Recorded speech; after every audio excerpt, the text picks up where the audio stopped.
लोकतंत्र का राज है वोट, जनता की आवाज है वोट, जिसकी धुन पे फिर के जनगण, वो जादू का साथ है वोट, ready to vote। नमस्कार। कुछ दिन पहले पूरे देश में होली का पर्व खूब धूमधाम से मनाया गया। रंगों का पर्व आया, देश को अलग अलग रंगों से सरोबार कर गया और आगे चला भी गया। लेकिन इस समय पूरा देश एक दूसरे ही रंग में रंगा है, एक और पर्व के लिए तैयार। पर्व नहीं बल्कि महापर्व। जी हाँ, लोकतंत्र का महापर्व, जिसमें उत्तर से लेकर दक्षिण तक, पूर्व से लेकर पश्चिम तक पूरा देश एक ही रंग में रंगा है। हर व्यक्ति आगे बढ़कर इस पर्व में हिस्सा लेने के लिए तैयार है। हमें कविता के रूप में चुनावों को लेकर अपने विचारों से अवगत करवा रहे हैं जम्मू व कश्मीर के पहाड़ी इलाके भद्रवाह से श्री राजेंद्र कोतवाल। सफल राष्ट्र का द्वार मतदान, लोकतंत्र का आधार मतदान, मत का मूल्य जाने मतदाता, नागरिक का अधिकार मतदान, तीव्र तेज धार मतदान, मतदाता का हथियार मतदान, यदि मन से जब ठाने मतदाता, बनाए गिराए सरकार मतदान। चलिए, बात पहाड़ों और पहाड़ी इलाकों की हो रही है तो आपको अपने संग लिए चलता हूँ हिमाचल प्रदेश। होली के दिन हिमाचल प्रदेश जाना हुआ। किसी ने कहा कि हाईवे से जरा सा हटकर एक इलाका है दागशाही, तो आप वहां घुमाइए। घुमावदार मोड़ों से होते हुए जा रहे थे, अचानक सामने से एक बड़ी मोटर गाड़ी आ गई। संकरा रास्ता था तो कुछ मैनूवरिंग करनी पड़ी रास्ता देने के लिए। इतने में ध्यान सामने वाली गाड़ी के फ्रंट शीशे पर पड़ गया, जिस पर पट्टी लगी थी ऑन इलेक्शंस ड्यूटी, यानी इलेक्शन बेरोक टोक बिना किसी दुविधा के संपन्न हो पाए, उसके लिए दुर्गम से दुर्गम इलाकों में भी कर्मचारियों की नियुक्तियां हो रही हैं, दौरे हो रहे हैं। तो स्वाभाविक प्रश्न था कि क्या नागरिक इन सब के लिए तैयार हैं और कितना तैयार हैं। सुबह सुबह का समय था, एक ही दुकान खुली मिली, छोटा सा टाउन है। हम वहां पहुंच गए ओनर से बात करने के लिए। इलेक्शंस के इस महापर्व में आज हम हैं दक्षई में, जो हिमाचल का एक छोटा सा हिल स्टेशन है। इतिहास पुराना है जरूर इसका। दक्षई कहते हैं कि मुगल्स के टाइम के ऊपर अगर कोई चोरी चकारी करते पकड़ा जाता था तो उसको यहाँ पर प्रिजन में डालते थे। उसकी माथे के ऊपर एक शाही निशान डाल देते थे, दाग। वो दाग पड़ जाता था कि भैया तुमने ये गलत काम किया और सारी उम्र तुम उस दाग को लेकर चलोगे, इसलिए ये टाउन मशहूर है। और एक और बात यहाँ पर है कि महात्मा गांधी को यहाँ पर कुछ देर के लिए प्रिजन में रखा गया था, यहाँ की जेल में। और मेरे साथ एक यहाँ के एक निवासी हैं, दुकानदार हैं। इलेक्शंस के प्रति बहुत जागरूकता है यहाँ पर। मेरा नाम ऋषि गोयल है, मेरा बर्थ दक्षई का है। हम यहीं बचपन से रह रहे हैं, दादा परदादा के टाइम से हम यहीं पर ही बिजनेस कर रहे हैं। इलेक्शन के लिए मैं कहना चाहूँगा कि सबको अवेयर रहना चाहिए और सबको ये देखना चाहिए कि हमें किसको वोट देना है, किसको नहीं देना है, और जो आपको लगे कि कैपेबल है, वर्किंग कर रहा है, उसी को हमें वोट देना चाहिए। और सबको जागरूक रहना चाहिए, क्योंकि हमें अपनी सरकार चुनने का पूरा अधिकार है और एक अच्छा लीडर चुनेंगे तभी हमारा देश आगे बढ़ेगा।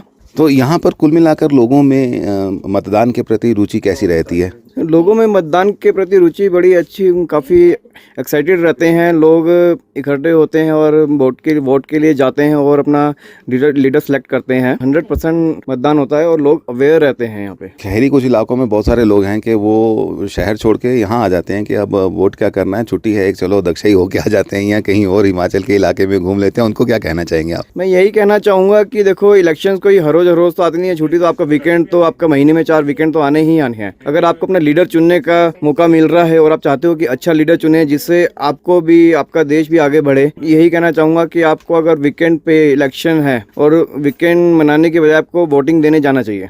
लोकतंत्र के इस महापर्व में एक एक वोट कीमती होता है। कुछ वोटर इस दिन को छुट्टी का दिन समझकर पर्यटन के लिए पहाड़ों पर निकल जाते हैं। तो पहाड़ों से आपने ये संदेश तो सुना। आप और हम हैं आज लोकतंत्र के महापर्व कार्यक्रम के आज के इस अंक में हिमाचल प्रदेश के दागशाही इलाके में। बातें करते करते एक और नौजवान दुकान पर पहुंच गए। चलिए इनसे भी परिचय हो जाए। नमस्कार, मेरा नाम प्रतीक सेलोपाल है। जैसे कि हम इलेक्शंस की बात कर रहे हैं तो बहुत ज़्यादा अवेयरनेस और बहुत ज़्यादा एक्साइटमेंट रहती है यहाँ पर।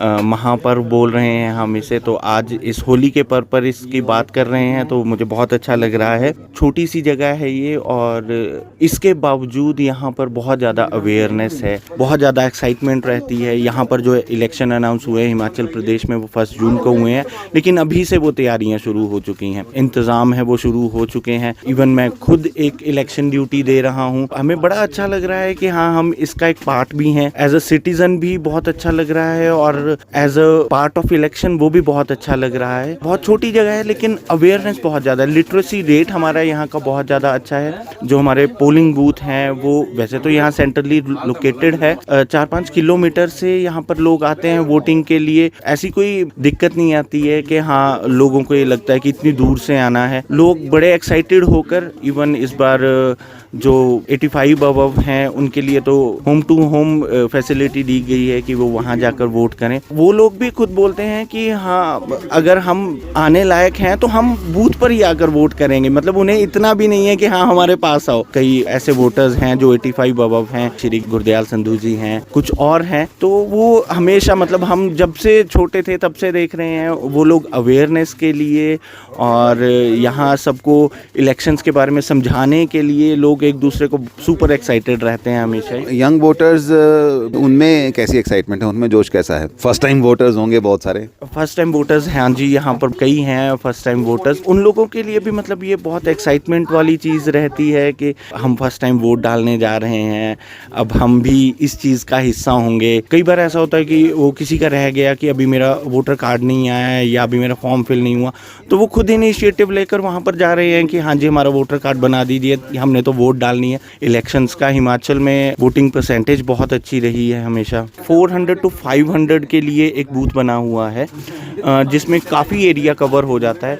वो उनके लिए एक बूथ सफिशिएंट है और वो वहाँ तक पहुँच जाते हैं। इजीली असेसेबल तो नहीं बोल सकते, लेकिन ये है कि हाँ कोई ना कोई फैसिलिटी है पोलिंग बूथ तक पहुँचाने के लिए। बहुत जगह ऐसा होता है कि लोग जो हैं वो कहते हैं कि चलिए छुट्टी है, हम निकल जाते हैं बाहर कहीं, तो आप उनको क्या संदेश देना चाहेंगे कि ये छुट्टी होती है या वोट डालना ज़्यादा ज़रूरी है? जैसे कि मैं आपको बता रहा था कि मैं एक इलेक्शन ड्यूटी भी दे रहा हूँ, तो मैं तो सबसे यही आग्रह करना चाहूँगा कि हम अपनी छुट्टियों में भी काम कर रहे हैं सिर्फ इसलिए ताकि एक अच्छी सरकार चुनी जा सके। अगर इस आग्रह को आप थोड़ा स्वीकार करें कि हाँ हम भी अपनी छुट्टियाँ इस ड्यूटी में लगा रहे हैं, तो उसका थोड़ा सा मान रखते हुए आप सिर्फ उसको एक छुट्टी ना माने, उसको एक अपनी एक ड्यूटी माने।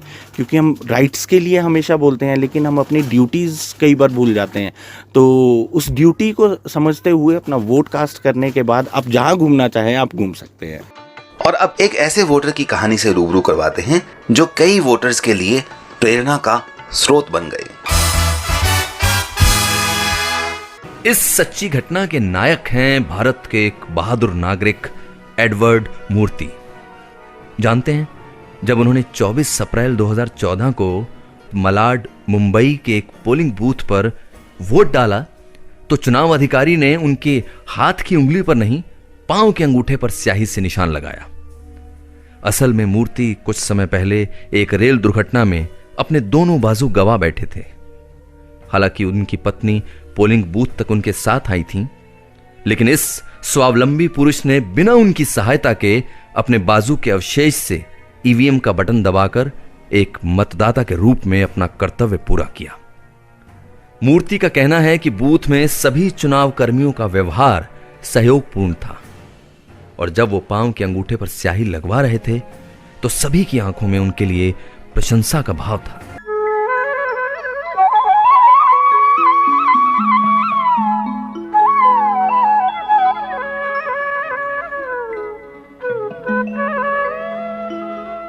उन्नीस अप्रैल से 1 जून तक 7 चरणों में चुनाव करवाए जाएंगे, जिनमें कुल 96.88 करोड़ मतदाता अपने राइट टू वोट का इस्तेमाल कर पाएंगे।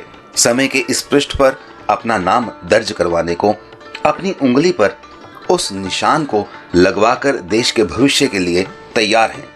चलिए इतिहास बनाएं, चलिए अपना मत देकर आएं।